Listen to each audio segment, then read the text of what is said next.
My name is Jenny Bushhorn, and I am an associate professor of practice, and I head the advertising sequence at Texas State University.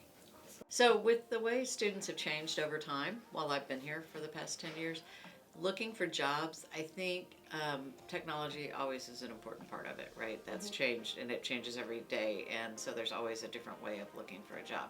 But I do think that COVID and a lot of the things that have happened in the past few years have given students a real goal to find what they really want to do instead of just finding a job.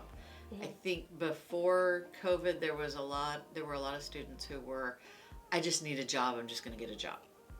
So an entry-level job should be exactly that. It's entry-level, and every entry-level job I was trying to apply for, you needed 3 to 5 years of experience, which didn't make sense. If it was an opening position to start with a company, how am I supposed to get that 3 to 5 years of experience?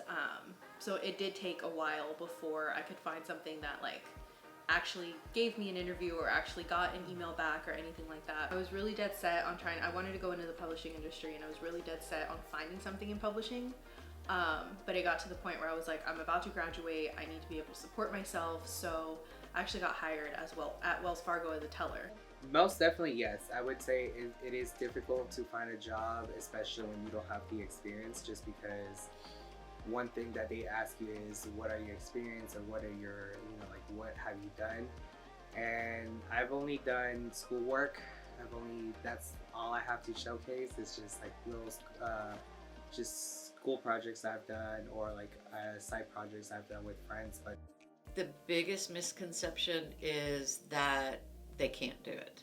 I think there is a huge challenge among our students in particular to say it's okay, go after anything you want to, have that confidence, try to go after as many things as you can find that you think are interesting. You don't have to take a job that just seems okay. You can go after the one that you think seems like your dream job, because you might get it. And we've seen several students from our classes who have gotten their dream jobs. They would have never applied for them had we not taken them through kind of the process and let them understand that it's okay to go after that. I think some of my younger coworkers that I've worked with in the past have been just super smart, super talented, really quick to pick up things, and have done well so far into their young careers. And then there's some who are probably more how I was who were frustrated with sort of the corporate politics and having to work your way up and things like that, where you do kind of feel like no one's paying attention to you, no one cares what you have to say. It's hard just because there's not a lot of resources, or they don't know much of resources. You come to them, especially filing for FAFSA. I would always ask my parents, and my parents would be like, I don't know, we never did this. So being first generation student is like a double-edged sword. It's an honor to graduate, because you're a first generation student. You get to see what your parents came for, and you get to see their dreams and everything come true. But it's also hard just because they're also the same position as I am. It's I don't know what you want to do. I don't know what you can do with this job.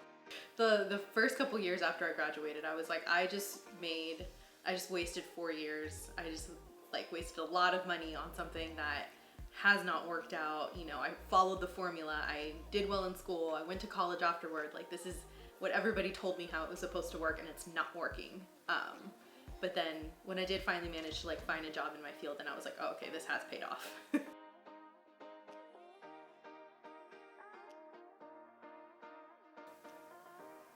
I think the thing I'd say is, be patient as you're developing your skills and going through, finding the right place for you in terms of developing your skills and developing your career path and things like that. But then also try to focus on places where you do actually feel valued, because it's very easy to feel like a number, feel like a cog in the machine. One, I would say to not get discouraged. And then I'd also tell them to get involved in as many things as they can. You're going to do great. Have some confidence. It's okay to speak up. It's okay to have an opinion. I think students today really need to understand when they're trying to go out into the workplace that they have as much power as the people in the room. When you're going and applying, you can decide where you apply. You can decide who you interview with.